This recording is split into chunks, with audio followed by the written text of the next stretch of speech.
My name is David Fuller. I teach at Winston Churchill High School in Lethbridge, Alberta. I have a classroom of English language learners with limited formal schooling, and we have been running this program since 2012. We're currently near the end of our third year. My classroom currently has 16 students. 14 of them are Bhutanese refugees, all of whom were born in refugee camps in Nepal. And I have 2 African refugees, one from the Sudan and one from Rwanda. Okay, let's start at the bottom now. We're going to go with the cities in Alberta.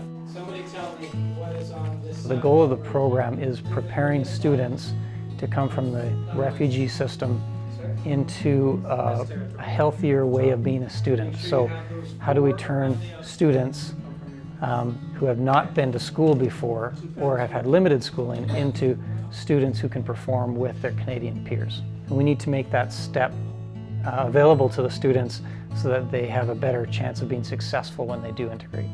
How did it happen? They're not sure yet. All of a sudden the ship went down so fast, but maybe... When they first come into the program, we do language assessments to see how they will perform in school. That was one of the ways that we decide to take them into the program or put them into mainstream programming. On average, a student will have pre-kindergarten to grade 1 level literacy in English language before they enter our program. It'll generally take 5 to 7 years for a student to be proficient in English, but we don't have that much time with students, so students will stay with me for a maximum of 2 years before they move into mainstream programming. In mainstream programming, they still have ESL programming, but the focus is a little bit different and they move around between classes, whereas they spend that first time with me. I learned from here like how to speak English, and I do lots of grammar stuff in here, and my English is better and when I learn in here and when I go out, and it's a little bit easier for me. Before, when I was in Nepal, I only read a 5 class, so actually I don't know English when I come here. I only know like hi and how are, that's it. Yeah, it's hard for me to know English first time. I have 1 educational assistant in my classroom full-time, and Leah and I act in a way with our students that shows a democratic process in school. And so they look at the way that we work together, and Leah is an active participant in what the students are learning and how the interactions happen. And we work together closely to meet what the kids need. The thing about our classroom is it's a place where these kids go and they're themselves. They feel safe, they can talk about anything, they know that we're not judging them, and we're more curious than wanting anything. We're supportive. They have problems at home, if they have concerns about school. We have a lot of students that have moved into mainstream and they still come back into our room because it is that place. They don't know any Canadian students and they might have 1 or 2 friends in their class. 3, 2, 1, go!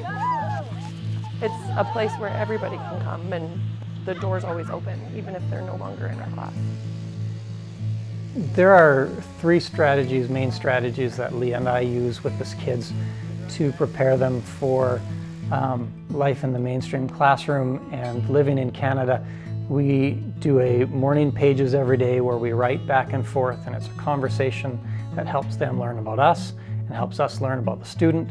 We do a daily tea time, and sometimes we do tea, sometimes we don't, but we sit together and we speak about the living conditions in Canada, what it's like assimilating into Canada, the difficulties with school, and we also go to everybody's homes once or twice a year, and we go and speak with the families, because we found that the families did not have the ability or the confidence to go to the school to meet with us, so we go to them, and that makes a big difference to understand what they expect for school and what the kids want for school in their academic lives. We've called the 3 pieces restorative practices for refugee students. And really we're trying to restore them into a way of being students in Canada and being healthy in Canada. They're good because they learn a lot, and it's really good because they teach really clear, and when we don't understand, they teach again and again. So when they read fast, when I say come slowly, so they will teach us slowly. So they will nice this, so we will not learn fast. When I come to this class, on that time, even I don't know like how to reply answers when somebody asks me questions. Now I know like when they are asking me questions, I can give answers.